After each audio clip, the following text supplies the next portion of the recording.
믿는 사람들, 특히 신앙생활을 열심히 하는 사람들을 향한 주변 사람들의 비판하는 말 중에 이런 것이 있죠. 야, 그렇게 열심히 교회 다니면 밥이 나오냐 쌀이 나오냐. 자, 우리가 살펴보고 있는 이 믿음이라는 단어를 써서 이렇게 바꿀 수도 있겠죠.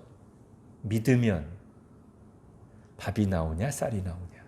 왜냐하면 세상 사람들에게 믿는 것은 곧 교회 다니는 것 똑같은 거예요. 믿으면 밥이 나오냐 쌀이 나오냐.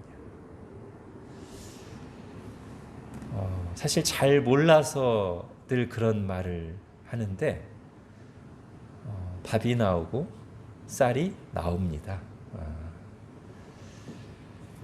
사람들이 생각하는 방식으로 하나님만 믿으면 사업이 늘상 잘 된다거나 기도만 하면 돈이 그냥 원하는 대로 입금된다는 건 아니죠.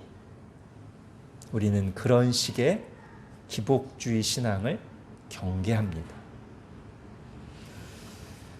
그렇다고 우리 믿음이 일상생활, 즉 먹고 마시는 일과 먹고 입는 일과 분리되어 있는 것도 아닙니다.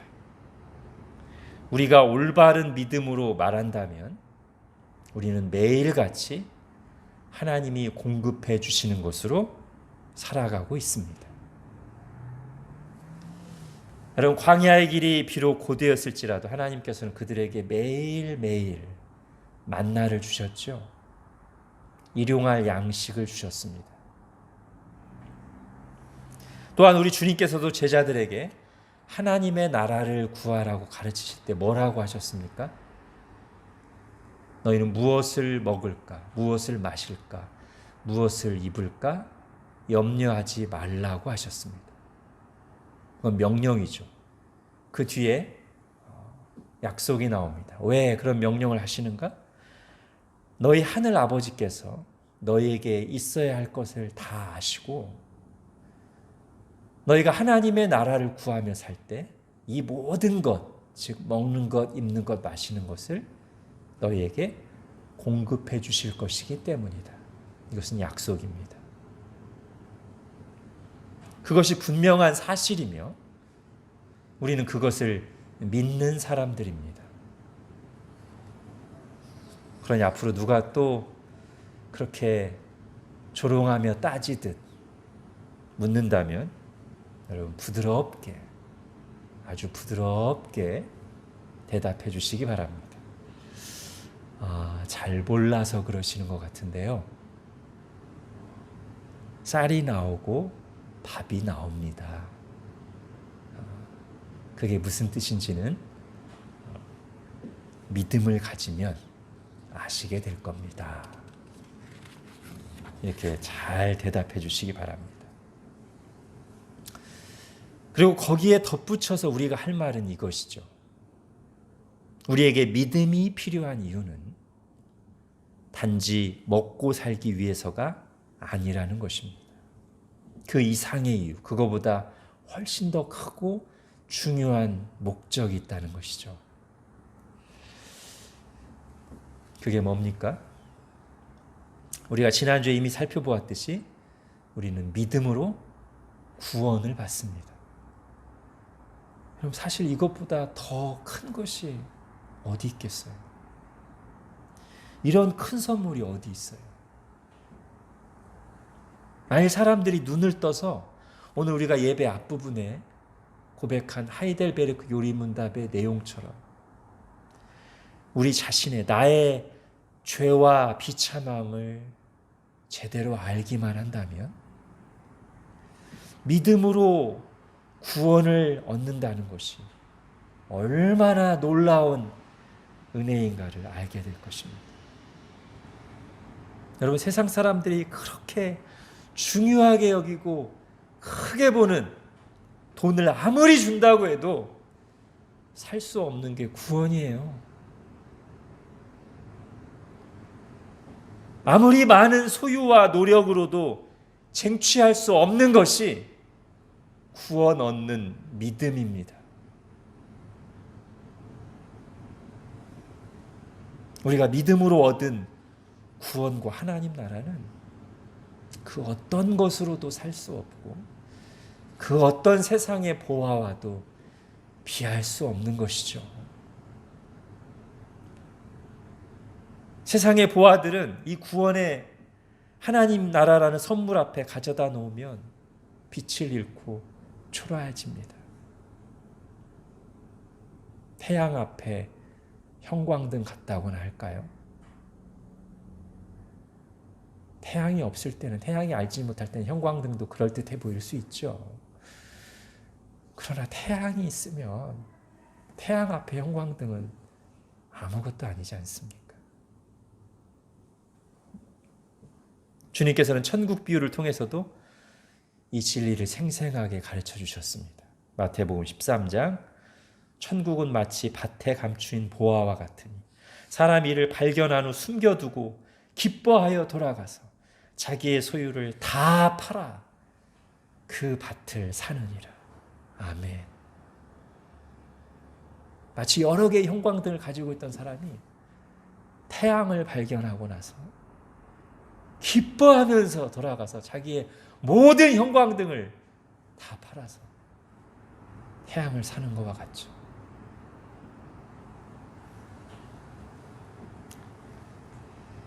여러분, 하나님께서 우리에게 주신 구원과 하나님 나라를 작게 보지 마십시오.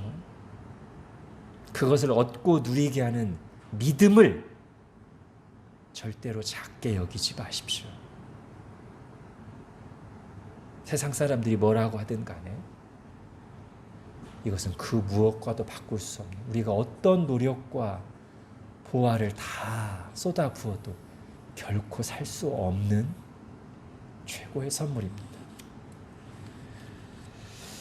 우리는 이미 지난주에 믿음으로 산다는 진리가 무슨 뜻인가를 들었습니다. 오늘은 거기에 이어서 우리가 믿음으로 누리는 유익, 즉 오직 믿음으로만 할 수 있는 것이 무엇인가 말씀을 통해서 살펴보려고 합니다.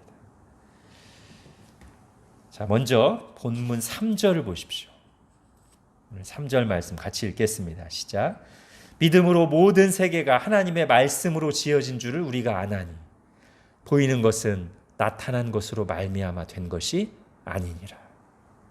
자, 여기서 두 단어만 가져와서 핵심 내용을 말한다면 믿음으로 아나니 이겁니다.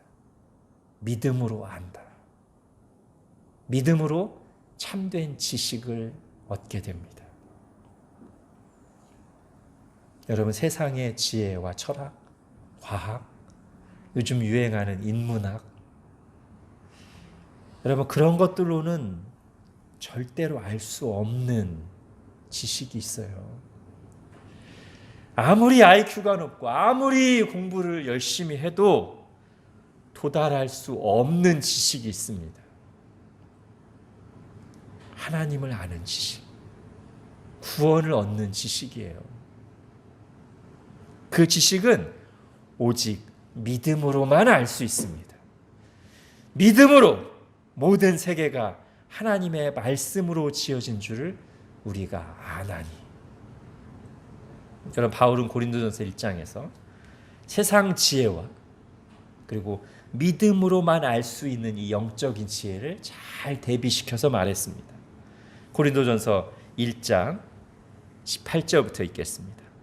십자가의 도가 멸망하는 자들에게는 미련한 것이요 구원을 받는 우리에게는 하나님의 능력이라. 기록된 바 내가 지혜 있는 자들의 지혜를 멸하고 총명한 자들의 총명을 폐하리라 하였으니 지혜 있는 자가 어디 있느냐, 선비가 어디 있느냐, 이 세대의 변론가가 어디 있느냐. 하나님께서 이 세상의 지혜를 미련하게 하신 것이 아니냐. 자, 21절을 잘 보십시오. 하나님의 지혜에 있어서는 이 세상이 자기 지혜로 하나님을 알지 못함으로, 하나님을 아는 지식은 이 세상이 스스로 알 수 없어요. 세상 지혜로 도달할 수 없는 지식이에요. 그래서 하나님께서 전도에 미련한 것으로 믿는 자들을 구원하시기를 기뻐하셨도다. 예. 하나님이 말씀이 선포될 때 믿음을 통해서 알 수 있는 거예요. 그러므로 유대인은 표적을 구하고 헬라인은 지혜를 찾으나 우리는 십자가에 못 박힌 그리스도를 전하니 유대인에게는 거리끼는 것이요 이방인에게는 미련한 것이로되 오직 부르심을 받은 자들에게는 유대인이나 헬라인이나 그리스도는 하나님의 능력이요 하나님의 지혜니라. 이게 믿음으로만 알 수 있는 지식이고요. 이게 믿음으로 얻는 구원입니다. 자, 이것은 종종 눈이 열리는 것으로 비유되곤 하죠. 눈이 열리기 전까지는 아무리 색깔을 설명해주고 말해줘도 알 수가 없어요.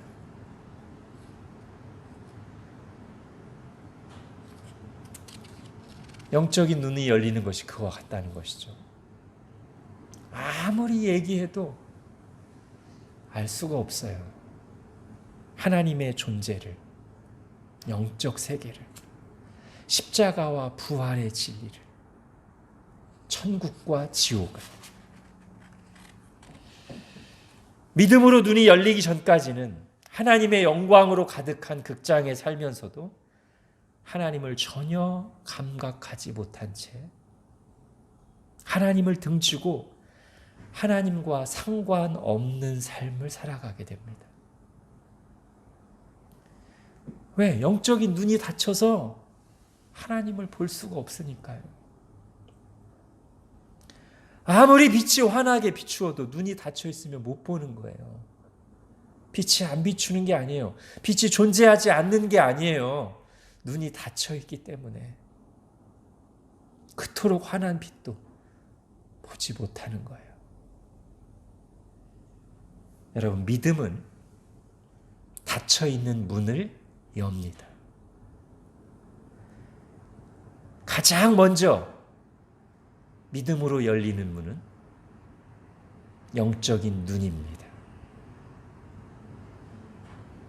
그래서 믿음으로 영적인 눈이 열리면 하나님을 알게 됩니다.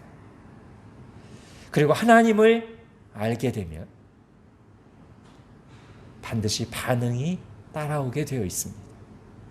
자, 여기서 믿음으로만 할 수 있는 것 두 번째로 이어집니다. 첫 번째는 믿음으로 하나님을 또는 구원에 이르는 지식을 아는 것이고요. 자, 두 번째. 자, 우리 4절 읽겠습니다. 시작. 믿음으로 아벨은 가인보다 더 나은 제사를 하나님께 드림으로 의로운 자라 하시는 증거를 얻었으니 하나님이 그 예물에 대하여 증언하심이라. 그가 죽었으나 그 믿음으로써 지금도 말하느니라. 자, 맹인이었던 사람이 시력이 회복되면 어떻게 될까요? 그동안 못 봤던 아름다운 경치나 뛰어난 미술 작품을 보면서 감격하고 찬양할 거예요. 와, 너무 멋있다. 아름답다. 세상이 이랬구나. 여러분, 귀가 들리지 않던 사람이 그래서 무슨 콘서트나 연주를 봐도 눈으로 그냥 연주하는 모습만 보고 소리를 전혀 못 듣던 사람이 어느 날 청력이 회복돼서 그 피아노와 바이올린의 아름다운 선율 그리고 오케스트라의 그 아름다운 하모니를 직접 귀로 듣게 되면 어떻게 반응하겠어요? 와, 황홀합니다. 지금 죽어도 여한이 없습니다. 너무 좋습니다. 또 여러분, 미각을 잃었던 사람이 회복되어서 1급 셰프의 최고의 요리를 맛본다고 생각해 보세요. 한 입 입에 넣는 순간 아마 감탄사를 연발하며 양손 엄지척을 할 거예요. 그죠?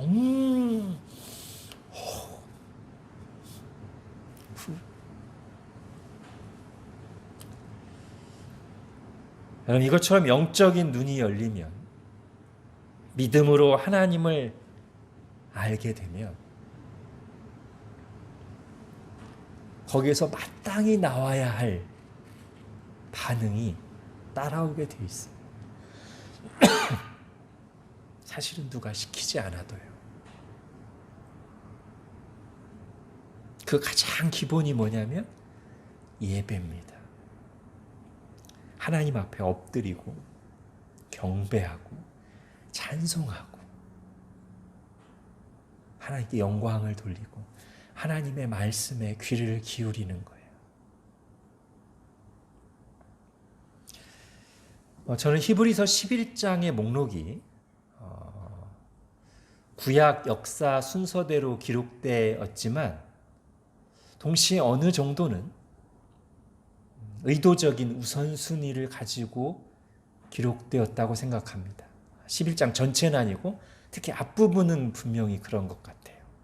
즉 3절에서 믿음을 얘기하면서 맨 먼저 3절에서 우리가 믿음으로 알게 된다는 것, 믿음으로 하나님을 알게 된다는 것을 제일 먼저 얘기하고 그 다음 4절에서 믿음으로 하나님을 바르게 예배하는 것을 말하는 것.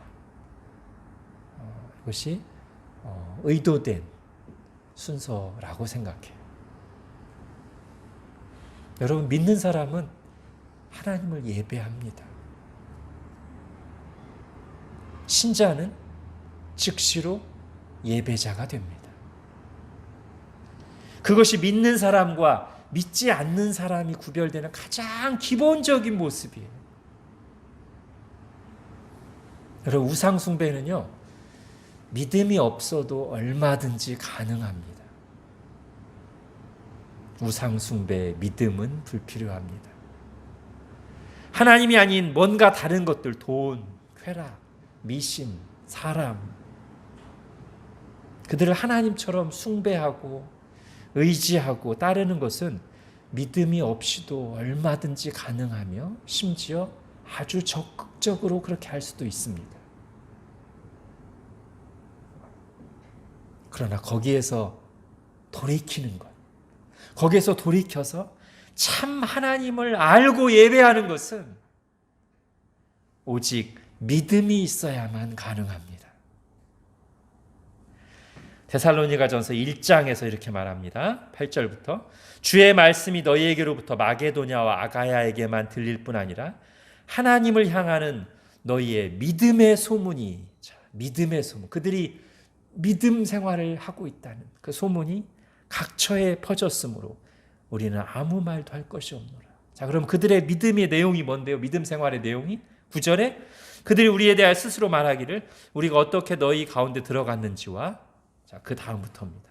너희가 어떻게 우상을 버리고 하나님께로 돌아와서 살아계시고 참되신 하나님을 섬기는지, 그 믿음의 행위, 그 믿음의 소문이 지금 온 아가야와 마게도냐에 퍼졌다. 자, 뭐가 믿음의 행동이에요? 우상에서부터, 우상 숭배에서부터 돌이켜 참 하나님을 알고 예배하는 것. 예, 이건 믿음으로만 가능한 거예요. 자, 하나님을 믿지 않고도 예배에 참석할 수 있습니다.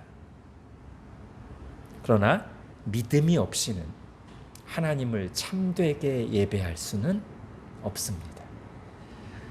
오늘 본문 4절의 내용이 그거죠. 아벨과 가인이 똑같이 하나님 앞에 나가 제사를 드렸지만 하나님이 받으시는 참된 예배는 오직 믿음으로 예배한 아벨의 예배뿐이었다는 거예요. 자, 여러분, 이게 또 잘못 적용돼서요. 그러면 아직 믿음이 없는 사람이나 또는 영적으로 컨디션이 좋지 않다고 해서 그렇게 말하면서 하나님을 예배하는 자리에 나오지 않는 거는 그건 잘못된 거예요. 자, 믿음이 생기면 또 내가 영적으로 회복되면 나오겠다는 말도 잘못된 거예요. 왜? 여러분, 어떻게 믿음이 생깁니까? 어떻게 영적으로 회복됩니까? 세상 속에서 살다 보면 믿음이 생기고 영적으로 회복됩니까? 성경이 뭐라고 말합니까? 믿음은 들음에서 나며 들음은 그리스도의 말씀으로 말미암았느니라. 이 하나님의 말씀을 들을 때 하나님이 은혜 주는 자리, 은혜 주시는 자리에 있을 때 믿음이 생기고 은혜를 받죠. 여러분, 말씀을 들을 수 있는, 은혜 받을 수 있는 최고의 기회가 예배 자리에 주어지는 거 아닙니까? 말씀이 선포되는 곳에 있지 않습니까? 여러분, 초대교회의 유명한 교부 어거스틴이요, 젊은 시절에 아직 믿음이 없을 때 그가 수사학과 웅변술에 관심이 많았기 때문에 밀라노에서 아주 웅변술이 뛰어난 암브로시우스 주교의 웅변술을 배우려고 그가 설교하는 예배에 참석을 했어요. 그래서 계속해서 그 설교를 듣다가 그 말씀이 마음에 부딪혀오니까 고뇌하게 되고, 그러다 결국 믿음에 이르게 된 것입니다. 그러므로 믿는 사람들은 믿음으로 참된 예배를 드리기 위해서 예배 자리에 나와야 되고, 아직 믿음이 없는 사람은 믿음을 얻기 위해서 말씀이 선포되는 예배 자리에 나와야 합니다. 여러분, 요한복음 4장에는 하나님이 찾으시는 사람이 나옵니다.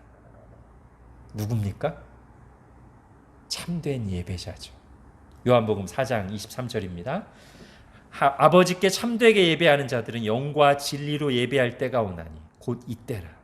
아버지께서는 자기에게 이렇게 예배하는 자들을 찾으시느니라. 그럼 어떻게 참된 예배자가 될 수 있어요? 오늘 본문에 그 답이 있는 거예요. 아벨. 믿음으로 가능하다는 겁니다. 어떤 믿음으로 예배에 하나님을 기쁘시게 할 수 있을까요? 오늘 성경에 그 답이 나오죠.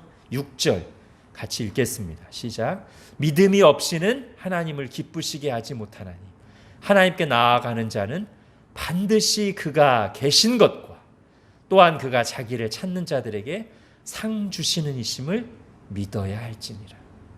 아멘. 여러분, 오직 믿음으로만 할 수 있는 일을 우리가 지금 생각해 보고 있는데요. 오직 믿음으로만 할 수 있는 일, 그 중에 중요한 것 하나가 뭐냐면 예배입니다. 그리고 예배는 그럼 어떻게 드려야 하는가에 대한 가장 우선적인 답 중에 하나도 그것입니다. 예배는 어떻게 드리는 것인가? 믿음으로 예배하는 겁니다. 자, 이제 세 번째, 우리가 믿음으로만 할 수 있는 것, 세 번째 내용입니다. 여러분, 5절 같이 읽겠습니다. 시작. 믿음으로 에녹은 죽음을 보지 않고 옮겨졌으니 하나님이 그를 옮기심으로 다시 보이지 아니하였느니라. 그는 옮겨지기 전에 하나님을 기쁘시게 하는 자라는 증거를 받았느니라. 자, 에녹이 죽음을 보지 않고 옮겨졌어요. 자, 에녹에게 일어난 일은 기적, 구원, 또 하나님의 능력, 이런 말들로 표현할 수 있겠죠. 자, 근데 그런 일들이 어떻게 일어났다? 믿음으로 일어났다는 겁니다. 여러분, 복음서에는 수많은 기적과 구원의 사건들이 나오는데 그 놀라운 일을 베푸실 때 우리 주님께서 가장 많이 언급하시고 강조하신 것이 믿음입니다. 중풍병자의 죄를 용서하시고 고쳐주실 때 뭐를 보셨다고 나오죠? 주께서 그들의 믿음을 보시고 이르시되, 또한 혈루증 앓는 여인을 치유해 주시면서도 말씀하시기를 따라 안심하라 내 믿음이 너를 구원하였느니라. 예수님께 뭔가 하실 수만 있다면 제발 우리 아이를 좀 살려달라고 고쳐달라고 구하는 아버지에게는 또 뭐라고 말씀하십니까? 할 수 있거든이 무슨 말이냐? 믿는 자에게는 능히 하지 못할 일이 없느니라. 또한 예수님께서 예수님의 말씀으로 무화과 나무가 마른 것을 보고 깜짝 놀라고 있는 제자들 향해서는 또 뭐라고 하십니까? 예수께서 그들에게 대답하여 이르시되 하나님을 믿으라. 내가 진실로 너에게 이르노니 누구든지 산더러 들리어 바다에 던져지라 하며 그 말하는 것이 이루어질 줄을 믿고 마음에 의심하지 아니하면 그대로 되리라. 그러므로 내가 너에게 말하노니 무엇이든지 기도하고 구하는 것은 받은 줄로 믿으라. 그리하면 너에게 그대로 되리라. 나사로의 무덤을 막은 돌을 옮겨 놓으라는 주님의 말씀에, 아니 이미 상황 다 끝나지 않았습니까? 상황 종료 아닙니까? 라고 말하며 머뭇거리는 마르다에게는 또 뭐라고 말씀하십니까?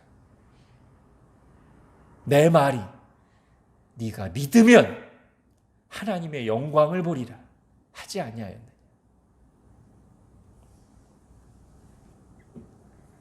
이게 다 우리 주님의 말씀입니다. 믿음은 하나님의 능력의 문을 여는 열쇠예요. 구원이 임하는 통로입니다. 그러므로 믿음은 사람으로는 불가능한 일을 가능하게 만듭니다. 사람들에게 불가능한 일이 꼭 우리 외부에서 일어나는 엄청난 일, 즉 우리가 흔히 기적이라고 부르는 일들만은 아니겠죠. 바울은 믿음으로 하나님의 능력을 경험하고 살아가는 삶을 다음과 같이 표현했습니다. 빌립보서 4장 13절, 내게 능력 주시는 자 안에서 내가 모든 것을 할 수 있느니라. 여기서 그가 말하는 모든 것은 바로 앞절에 나오죠. 내가 궁핍함으로 말하는 것이 아니니라. 어떠한 형편에든지 나는 자족하기를 배웠노니. 이게 모든 것이에요, 사실. 어떠한 상황에서도 만족하고 감사할 수 있는 것을 배웠어요.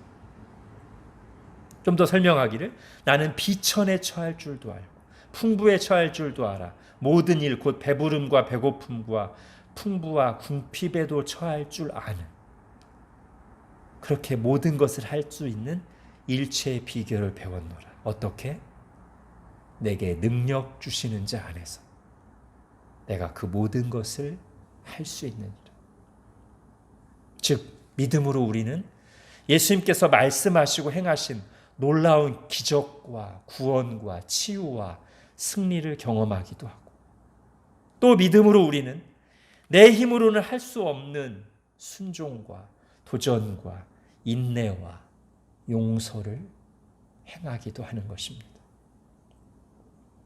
그러므로 오늘 우리가 보는 히브리서 11장은 믿음으로 할 수 있는 일들의 범위를 그렇게 포괄적으로 우리에게 증언합니다.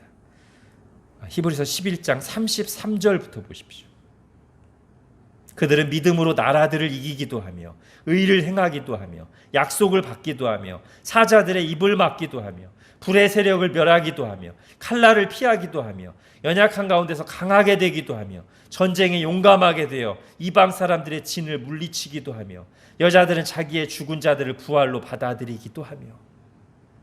여기서 믿음으로 승리한 내용들, 믿음으로 기적을 경험한 일들이 나온다면 그 다음부터는 또 어떤 이들은 더 좋은 부활을 얻고자 하여 심한 고문을 받되 구차히 풀려나기를 원하지 아니하였으며, 또 어떤 이들은 조롱과 채찍질뿐 아니라 결박과 옥에 갇히는 시련도 받았으며, 믿음으로요.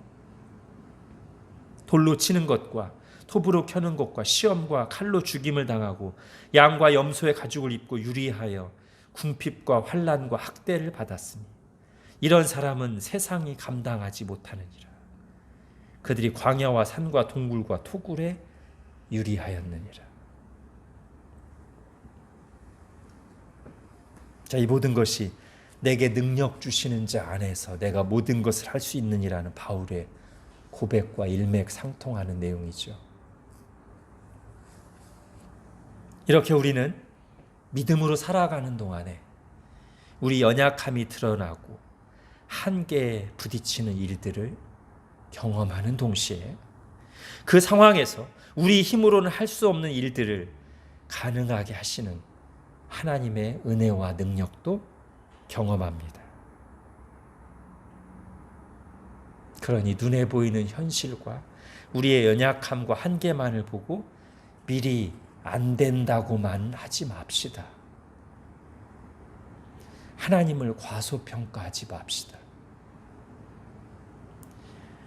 우리가 믿음으로 구하고 순종할 때 우리 하나님은 그 믿음을 기뻐하시며 은혜와 능력을 베푸시는 분이십니다. 어떤 믿음입니까?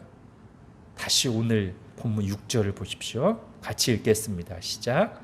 믿음이 없이는 하나님을 기쁘시게 하지 못하나니 하나님께 나아가는 자는 반드시 그가 계신 것과 또한 그가 자기를 찾는 자들에게 상 주시는 이심을 믿어야 할지니라.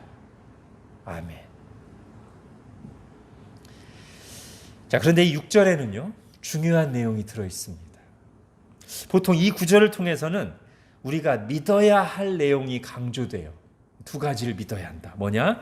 그가 계신 것과 하나님이 계신 것과 또 하나를 믿어야 돼요. 하나님은 자기를 찾는 자들에게 상 주신다는 걸 믿어야 돼요.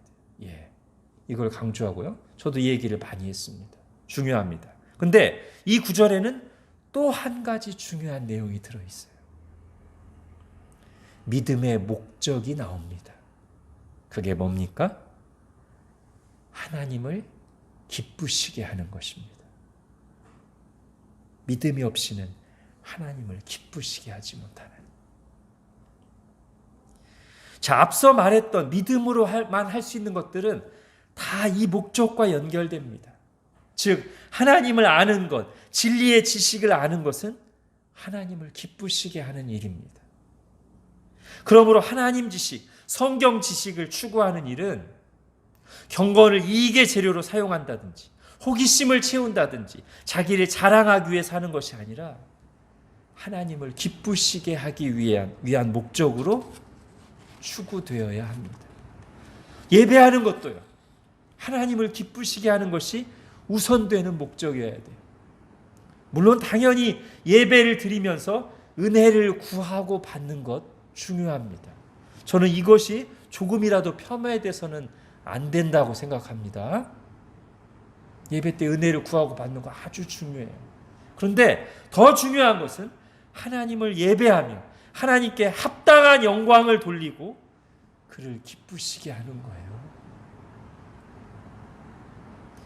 우리 만족만을 위해서 예배하는 게 아니란 말이에요. 그 목적만으로 예배를 추구할 때 예배가 타락하게 되는 거예요. 사람을 만족시키기 위한 예배로 전락하는 거예요. 또는 내가 지금 기분이 안 좋으니까, 예배할 기분이 아니니까 내 기분에 따라 사람을 예배했다 안 했다 그러는 거예요. 목적이 잘못됐으니까, 우선순위가. 여러분, 우리 감정대로만 예배하는 게 아닙니다. 오늘 뭐라고 했습니까? 예배는 믿음으로 예배하는 거예요. 내 형편, 눈에 보이는 현실, 나의 감정, 그와 관계없이 믿음으로 예배하는 거예요. 어떤 믿음? 하나님이 살아계신 것과 그가 자기를 찾는 자들에게 상 주신다는 것을 믿으며, 또한 내가 이렇게 믿음으로 예배할 때 하나님은 그렇게 예배하는 자들을 찾으시며 기뻐하신다는 그 믿음으로 예배하는 거예요. 또한 하나님의 능력을 경험하는 것도요, 그 자체가 궁극적인 목적은 아닙니다. 하나님의 뜻을 행하며 믿음으로 순종함으로써 하나님을 기쁘시게 하는 것, 그게 목적이고요. 그 우선되는 목적을 믿음으로 행할 때 하나님의 능력을 경험하는 것은 따라오는 것이죠. 하나님을 기쁘시게 하는 것, 그게 목적이에요. 그런데 보잘것없고 연약한 우리가 어떻게 하나님을 기쁘시게 할 수 있겠습니까? 믿음으로 기쁘시게 한다는 거예요. 사실 우리가 하나님을 위해 해드릴 일이 없어요. 하나님 완전하신 분이잖아요. 부족한 것이 없는 분이잖아요. 우리가 할 일은 하나님을 믿는 거예요. 그게 하나님을 기쁘시게 한다고 하나님께서 성경에 기록해서 우리에게 가르쳐 주시는 거예요. 네가 나를 믿는구나. 네가 나를 신뢰하는구나. 네가 나를 크게 보는구나. 그래, 내가 기쁘다.